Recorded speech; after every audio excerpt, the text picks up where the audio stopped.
À quand remonte le titre de Cohen? Alors, véritablement, à partir d'Abraham. Mais Shem, l'ancêtre d'Abraham, duquel nous descendons tous, les Sémites, fut le premier Cohen à être mentionné en tant que Cohen. Et bien entendu, le titre officiel fut celui d'Aaron à Cohen. Donc 3 étapes. Shem, Abraham, Aaron à Cohen. Alors comment ça s'est passé? Nedarim d'Aflamet Met, toujours.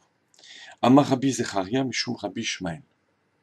Bikesh HaKadosh Baruch Hu leotzi kehuna mishem.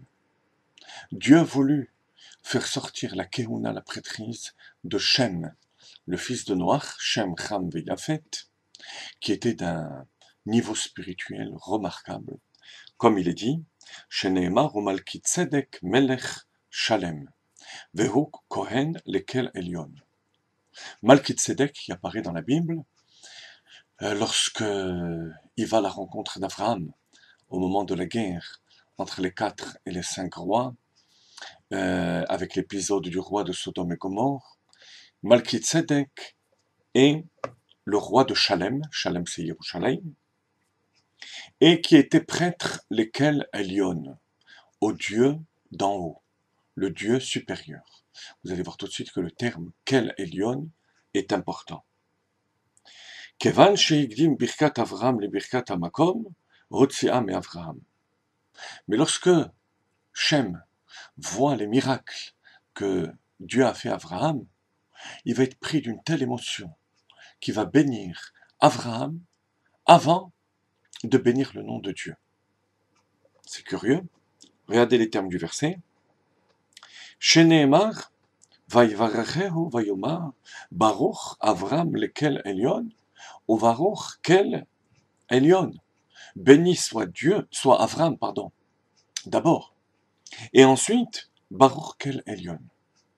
Amar le Avraham réagit de manière vive envers Shem et lui dit Vechimagdimin birkat eved et birkat rabo. Peut-on faire précéder la bénédiction du serviteur, pardon, avant celle du maître?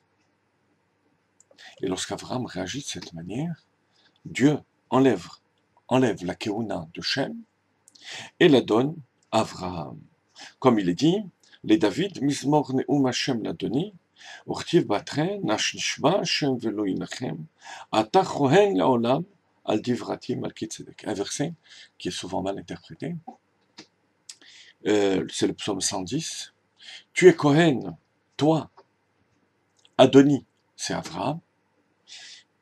Velo Inachem, et Dieu ne regrettera pas de ce don qu'il a fait à Avraham.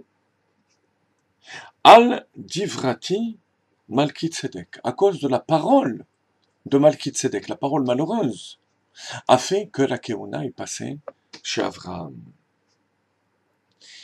Alors, et d'où sait-on qu'elle a été retirée de Shem? Il est dit, Vehu Kohen lekel elyon, Hu Kohen, Venzaro Kohen. Et lui est Kohen, était Kohen lekel elyon. Lui, mais pas sa descendance. Alors tous les commentateurs demandent, mais Avraham lui-même fait partie de la descendance de Shem. Qu'est-ce que ça veut dire qu'il a retiré? Que Dieu a retiré la Keuna de Shem et l'a donnée à Avraham. Alors plusieurs explications. Une des explications, c'est que Shem avait plusieurs fils et Avraham ne descendait pas du fils aîné. Donc la Keuna aurait pu partir autre part. Le Ben Ishraï lui dit qu'Avraham était stérile. Donc comme il était stérile, le passage par filiation de la Keuna ne devait pas se faire après Avraham. Lorsqu'Akadosh Baruch Hu fait le miracle de donner la descendance à Avraham, de ce fait, Avraham va acquérir, alors qu'il a déjà acquise potentiellement à l'époque de Shem, il va acquérir et transmettre cette Keuna potentiellement jusqu'à Aaron Cohen. Donc il fallait un travail par en bas. Même si la Keuna est un cadeau, il fallait mériter cette Keuna. Alors, la question principale, comment est-ce qu'on peut imaginer que Shem, qui est Kohen, lesquels Elion, puisse faire une erreur pareille, et faire passer Abraham avant Akadosh Baruch Hu. Les commentateurs, le Ben Ishraï, le Maharal de Prague, le Etz Yosef, se rejoignent tous dans la réponse suivante.